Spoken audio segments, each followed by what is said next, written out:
Sunbathing in the Rain. Sunbathing in the Rain, a cheerful book about depression, is a book written by Gwyneth Lewis. It was recommended to me by my counsellor when I was receiving crisis counselling through a difficult time, to help me reframe my experience. I have since passed the book on, so I don't have it here to reference directly, but my main takeaway was that depression is a tool that the body has to make us stop and heal. It can therefore be a necessity required for recovery. It is a fail-safe mechanism designed for protection. Let me apply it to my own experience and share those experiences with you here in the hope that it might be of some use or interest to you. Last year I suffered a breakdown. It was following several of those life experiences that are considered most stressful. I had changed jobs, moved house, and relocated to a different area and was facing the loss of a parent. So it was all new for me, and I had left behind much of my support network. I would get up each morning for work and push past all those shaky, uncomfortable feelings. Through my day, I would push down the messages from my body that I needed to take a breath.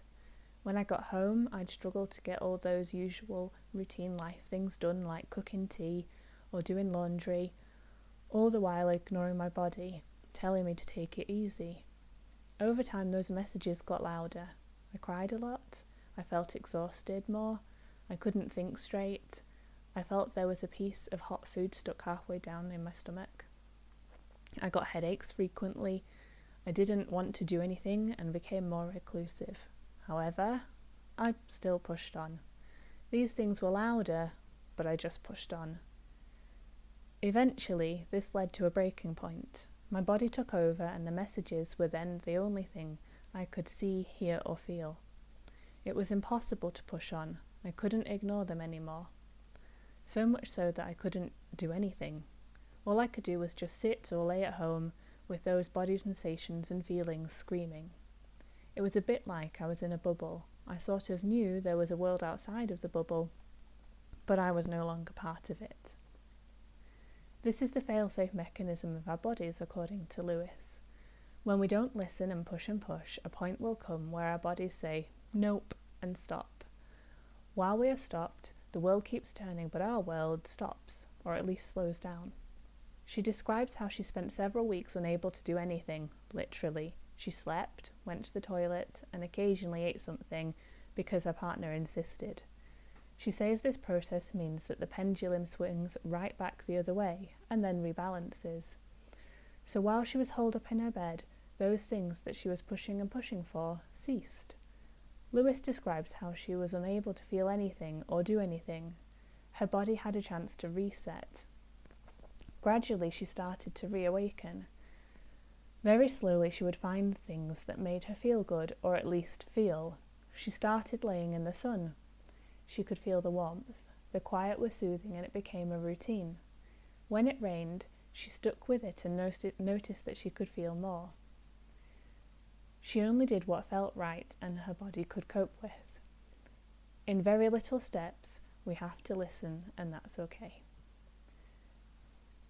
For me, after my reset, houseplants were key in rebuilding. Earlier in my healing, they were living beings that needed my care to survive, whom I felt connected to. I could spend gentle, careful time with them, nurturing, observing, and learning. The pace involved was just right for me. As my sister said before, sometimes all I can do is stare at my plants. Yep, I get that. I used my hobby as a small way to rebuild myself. I could read the posts in houseplant Facebook groups again. A friend, who has great empathy due in part to her own experience of mental health challenges, recommended that I go buy things you don't need from a local shop. I like that. So when I was ready, I would go to my local shop to see what plants they had for sale. These things made me feel like there was a purpose and new good things in the world. I remember talking to my counsellor about how frustrated I was, that I couldn't do simple, everyday things. And he had said, yes, but if you had broken your arm and somebody told you to make beans on toast, how would that be? I really liked that. Houseplants made me feel like my arm was on the mend and I was learning to cope with it. I think everyone's experience is different and depression is different for everyone. For me, the bottom line is that I have learnt that I must listen to myself. When I notice those messages and signs that I might be starting to spiral downward, I have to listen. I don't know if it is always possible to prevent that happening. Life is complicated and so are we. Also, there aren't always obvious triggers or causes. If you find yourself in a similar situation to mine, perhaps spending some time nurturing houseplants might help. Or if you know somebody who is struggling, perhaps a houseplant gift could be the way for you to connect. I am obviously not a mental health expert or doctor of any kind, but I am very interested in it and also challenging the stigma around it. So if you are struggling, I urge you to seek help. It is definitely hard, but it is necessary. I've had a lot of help. My GP has been amazing, taking so long to listen and explore my situation. I had 2 rounds of counselling. I have medication. I needed some time off work to recover. I had occupational health support. My union helped me.